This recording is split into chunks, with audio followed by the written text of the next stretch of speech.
الحمد لله نحمده ونستعينه ونستغفره ونؤمن به ونتوكل عليه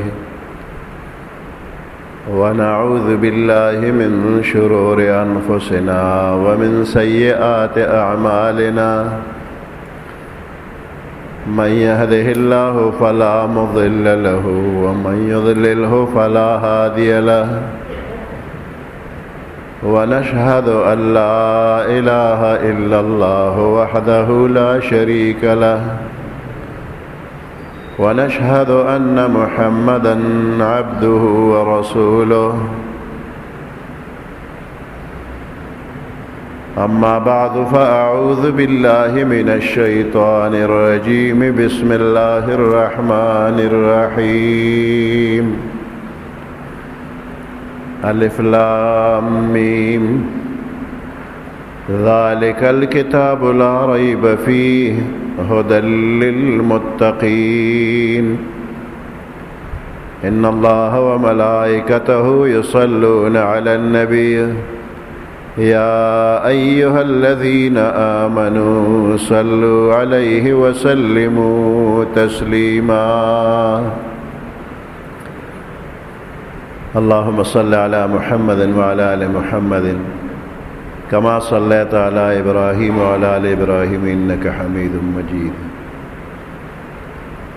اللهم بارك على محمد وعلى آل محمد كما باركت على إبراهيم وعلى آل إبراهيم إنك حميد مجيد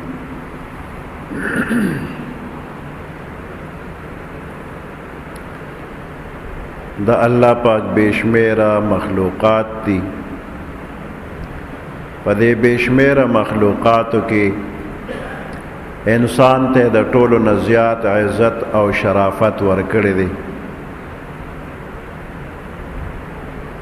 دا انسان د پیدایش نه مخکې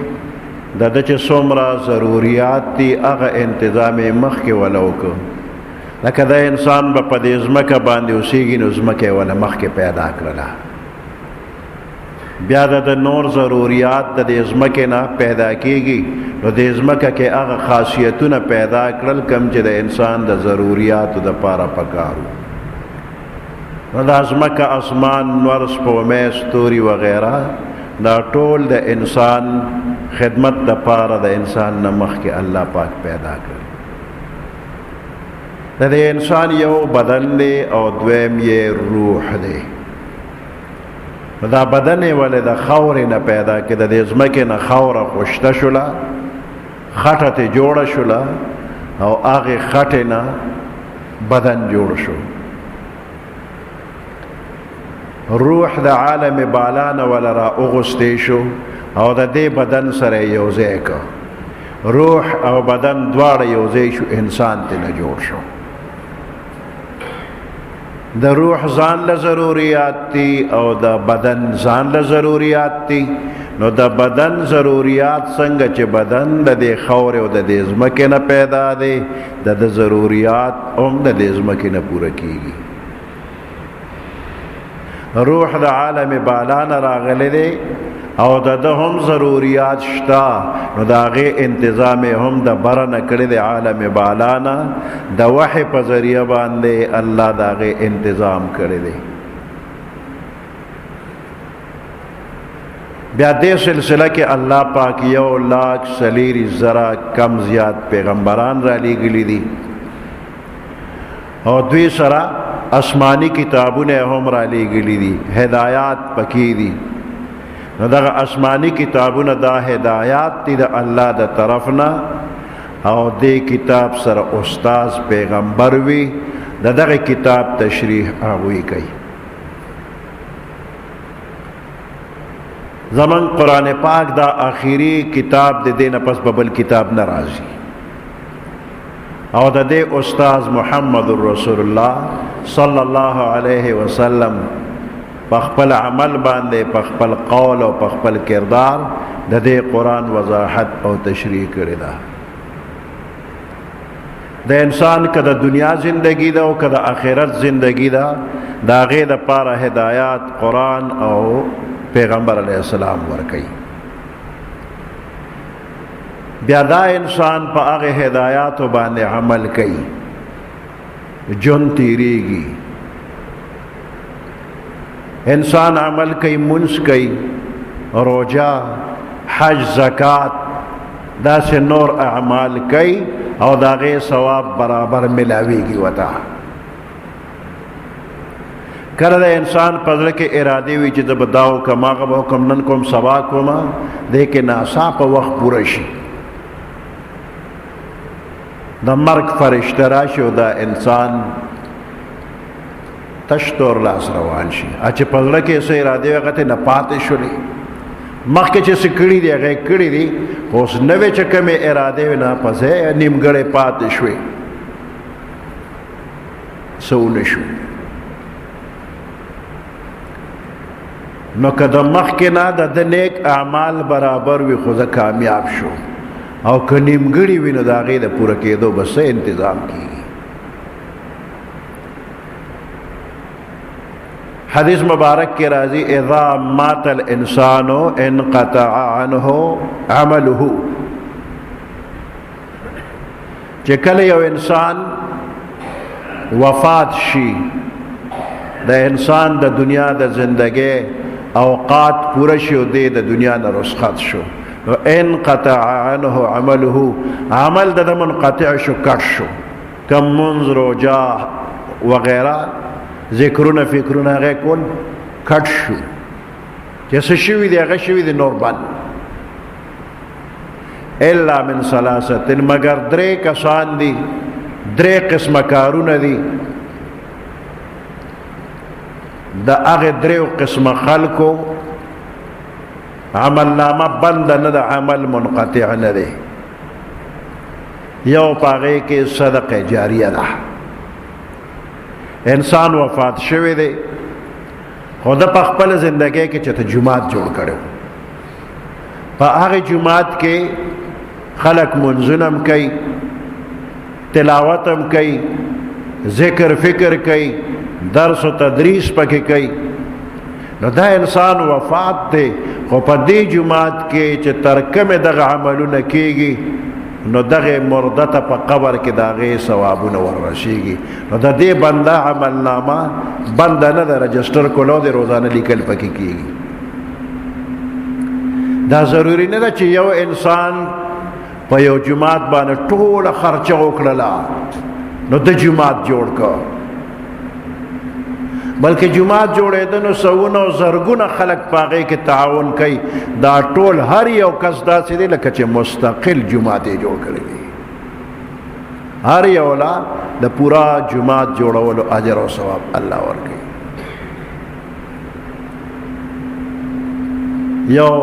مهمان خانه مسافر خانه جوړه کړې ده چې ته مسافر ځي په هغې کې راشي آرام وکړي، چې ته لارې جوړه کړې ده، چې ته یو ونه کرلې ده، یو میوهداره ونه کرلې ده، انسانان د هغې نه میوه وخوري یا دا نور مخلوق ترې نه میوه خوري، نو دا د ده لپاره صدقه جاریه ده. چې ته دینی درسګاه او مدرسه جوړه کړې ده نو د دې انسان هغه رجسټر او عملنامه کلو د دې کې به لیکل کېږي. یا علم ته نه پاتې شوی دی او د هغې نه وروستو خلک فایده اخلي، دا سړی په خپله باندې عالم او د خلکو ته درس و تدریس کړی دی، شاگردان ته نه پاتې شوي دي، هغه شاگردان د ده نه زده کړی شوی سبق په هغې خپله عمل کوي، نورو ته وایي، دی په خپله عالم. یا یو دینی درسگاه کې عالمان او حافظان جوړېدل نو دې بنده په هغې کې تعاون کړی دی، اخلاص یې کړی دی، نو په دغه دینی مدرسه کې فرض که یو د قرآن حافظ جوړ شو او د پکې تعاون کړی دی، نو دا یو حافظ د قرآن داسې دی لکه چې دا د جوړ که. اوس دغه حافظ چې د قرآن خدمت کوي نو دا چا په تعاون چې دا حافظ جوړ شوی هغه تم پکې ثواب رسی او د حافظ تخپل هم ثواب رسی. بیا دا حافظ خو تر قیامت جمدی بنوي لشل کالا دینی خدمت وکړه او بیا دا بندم وفات شو، دا حافظ وفات شو، نو د دنه بیا شاگردان پاتی، مثال په تور 10 شاگردان دي. نو هغه 10 شاگردان چې د قرآن خدمت کوي نو د استاذ ته هم ثواب رسیږي چې مشر حافظ دی، او د دغه استاذ په حافظ جوړولو کې چې چا تعاون امداد کړي هغه ته هم ثواب رسیږي. د خدای در کې کمی نشته، ډېرو له په یو عمل ډېرو له ثوابونه ورکوي. یا دغسې یو بنده عالم جوړولو کې کوشش کړی دی، تعاون یې کړی دی، نو دغه عالم خپل دینی خدمات کوي، د هغې ثواب د عالم تم رسي، چا چې پکې تعاون کړه هغه تم رسي. او بیا د دې عالم نه عالمان جوړ شو، شاگردان عالمان شو، هغه دینی خدمت کوي. دا یو سلسله ده چې نه ختمېدونکې ده. د قیامت پر ورځ باندې یو سړی خپله د نیکۍ تله داسې سپکه وګڼي چې دې کې خو څه نشته. ناګانا یو اوریاز شانتی راشي او د ده د نیکۍ په تله کې راپروزي او تله درنه شي. دې تپوس کې یا الله زما دا نیکۍ تله خدا سے سپکه سپکه ښکارېده، دا اوریاز غوندې راله او پکې راپرېوته، دا څه شی دی، د کمې راله؟ وی الله ورته فرمایي چې دا ستا دینی علمی خدمات تی، ستا شاگردانو هغوی به چې کوم عمل کو نو هغې کې دا ستا حصه د پاکې تا ته راورسېدله. نو د عالم په علم کې چې شاگردانو محنت وکړو، د شاگردانو د علم هغه مشر عالم ته رالل، د عوام ورسره تعاون کړی نو هغوی ته هم ثواب رسي. او علم ينتفع به او ولد صالح يدعو له. دریم چې دی نو ولد صالح دی، نیک بچی. نو د نیک بچی د نیکو عملونو ثوابونه د مور پلار ته رسي. نو خپل بچی نیکان کول، دیتا د دین علم ورکول، دا د ځان د پاره د ثوابونو ماشین لګول دي چې بس ماشین لګېدلې او ثوابونه جوړیږي او د ته برسیږي.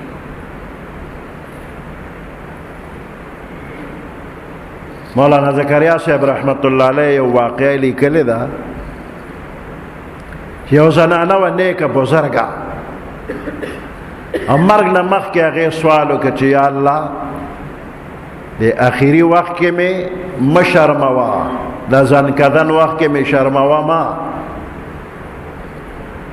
او د قبر د سختۍ نه مې وساته. دا سوال یې وکړه. بیا وفات شوله. د هغې یو زوی ابه د جمعې په ورځ باندې قبر له ورته او د قبر سره به یې تلاوت وکړو، بیا به یې ورته دعا وکړله. څه وخت پس دې هلک مور خوب کې ولیدله او تپوس دې کوي چې مورې څنګه حال دی؟ هغه ورته وایي چې زنکدن خو ډېر سخت و، د زنکدن سختي ډېره ګرانه وه، خو چې قبر ته راغلی یم نو دې قبر کې ما ته ډېر راحت دی، اسانتیا او سهولت دی راته. او ته چې د جمعې په ورځ باندې قبر له راشې او ته ما ته سبق ووایې نو د هغې په وجه انوارات راځي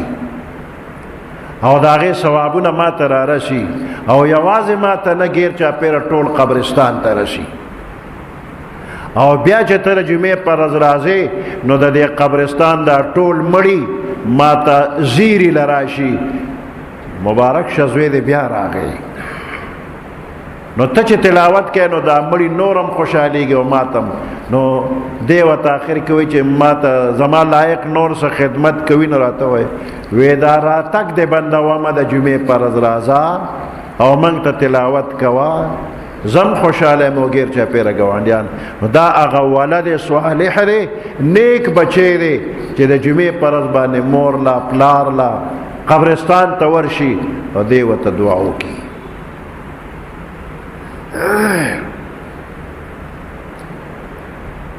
په ژوند کې هر قسم حالات راځي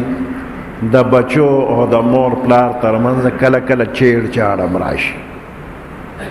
خفقان راشي پکې مور پلار لا الله عجیبه طبیعت ورکړی دی که د پردو خلکو سره د خفقان راغی نو دا پردي خلک په اسانه نه خوشحالیږي جرګې مرکې کې نه دی معاف کوي او کدا چا د خاطره دی معاف کی نو زبانی معاف کېدل دي د زړه نه دی نه معاف کوي خو که مور پلار خفه شوي وي دا بچې په خپله ورنږدې شي بغیر جرګې مرکې هېڅوک هم نشته او بچې مور پلار ته نږدې شو او خاموش ولاړ دی نو دا مور پلار ماشوم پاک دی ما رضا کوي خو چل ولا نه ورځي نو ځان ته یې په خپله رانږدې کي او د زړه د اخلاصه معافي وشوه دعا هم ورته وکړي نو په زندګۍ کې مور پلار په اسانه خوشحالیږي او که فرض که یو انسان نه مور یا پلار یا دواړه خفه شو او وفات شو نو ظاهره داره چې اوس راضینامه نه کېږي اوس به څنګه رضا کوي خو زموږ ښکلی شریعت دی په دې کې اسانتیا ده چې د جمعې په ورځ باندې یو بچی د مور پلار قبر له ورشي دا قرآن شریف تلاوت کی ثواب هغوی ته ور وبخي هر د جمعې په ورځ باندې ورځي نو دا بچی د الله په کتاب کې د خپل مور پلار تابعدار ولیکلی شو راضینامه هم وشوله او دی د هغوی تابعدار ولیکلی شو نو مور پلار ته دعا کوه ځکه ستا په زندګۍ کې د مور پلار ډېر لوی محنت دی کردار دی که دې مور پلار در باندې خیال نه وی کړی نو پخوا به هلاک شوی وي او مور پلار په ځان سختي تېره کړې ده او بچي ته راحت ورکړی دی نو چې بچی ښه شو نو دی د اوس مور پلار سره ښه وکړي په زندګۍ کې هم بعد الوفات هم نو ولد صالح د مور پلار دپاره د ثوابونو یو لویه ذریعه ده که بچی وي هم که پردي خلک وي هم خو چې د مردگانو ته دعا کوي نو دا ورته وررسیږي د دې جمدو خلکو نیکی او دعاګانې د دې مړو دپاره داسې لکه یو سړی چې په سین لو شوی دی او د هر چاته اشاره کوي چې لاس راکه ما وباسه نو دی په سین لو دی نو هر چا چې لاس ورکه دی به راپورې وځي نو دا مرده په سین د لو شوي په مثال او د جمدو دا ثوابونه دا هغوی له لاس ورکول دي یو بزرګ خوب ولیده قبرستان نه ټول مړي راوتلی دي او ځان له سره راټولول کوي او یو کس اړخ ته ناست دی ډېر خوشحاله دی څه پسې ګرځي نه راټولول نه کوي نو دی هغه ته ورنږدې شو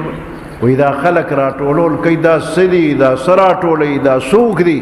هغه ورته دا مردگان دي د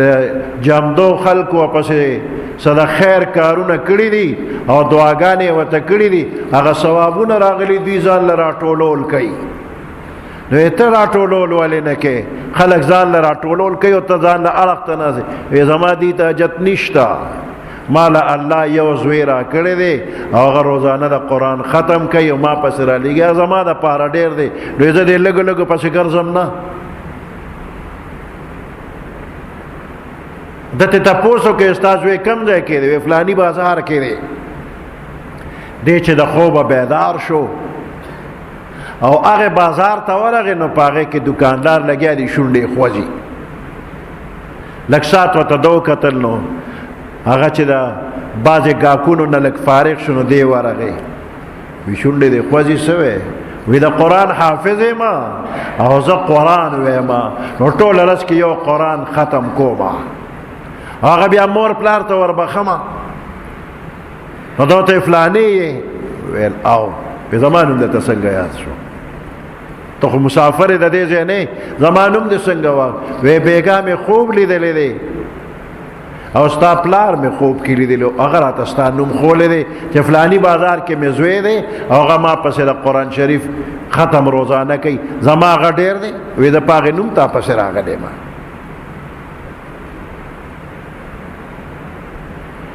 دې سړي د قرآن دا تلاوت ورپسې بیا نورم زیات که نو د دې جمدو خلکو نیک اعمال که نفلی منځ دی تلاوت دی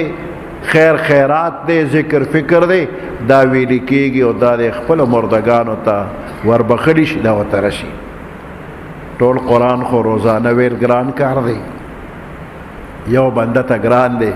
خو اسانه طریقه ده چې منځو کې نو 3 ځله قل هو ووایه نو 3 ځله قل هو د ګړۍ په ټیم 10 سیکنډه پې لګي په 10 سیکنډه کې 3 ځله قل هو دا د پوره قرآن د ختم عمره ثواب دی خپل مور پلار ته وروبخه نو روزانه 15 قرآنه به مور پلار پسې وبخي او که چېرته صورت یاسین د ساري شروع که نو هغه د 10 قرآنو د ختم برابر دی چې د هغې ثواب وربخي نو 10 شو دلته په وخت لګ لګي فایده خو دا ده چې مور پلار ته هم ثواب خو تا ته هم ثواب رسي او بله فایده دا ده چې ستا نه پس به څوک پیدا شي نو تا پسې هم همدغسې 15 قرآن او 10 قرآن به تا پسې هم درلیږي او که نن ته مور پلار پسې نه لیږي نو سبا تا پسې هم نه رالیږي نو د عملونو سلسله د انسان په مرګ مکمل ختم شي چې څه دې کړي بس مقه دی او رجسټر بند خو صدقه جاریه او علم او نیک بچی نو دا خپل بچی نیکان کول په دې کې ارس راځي د خپلو بچو د قرآن د حدیث د شریعت مطابق تربیت او پرورش د مانځه ترغیب وغیرہ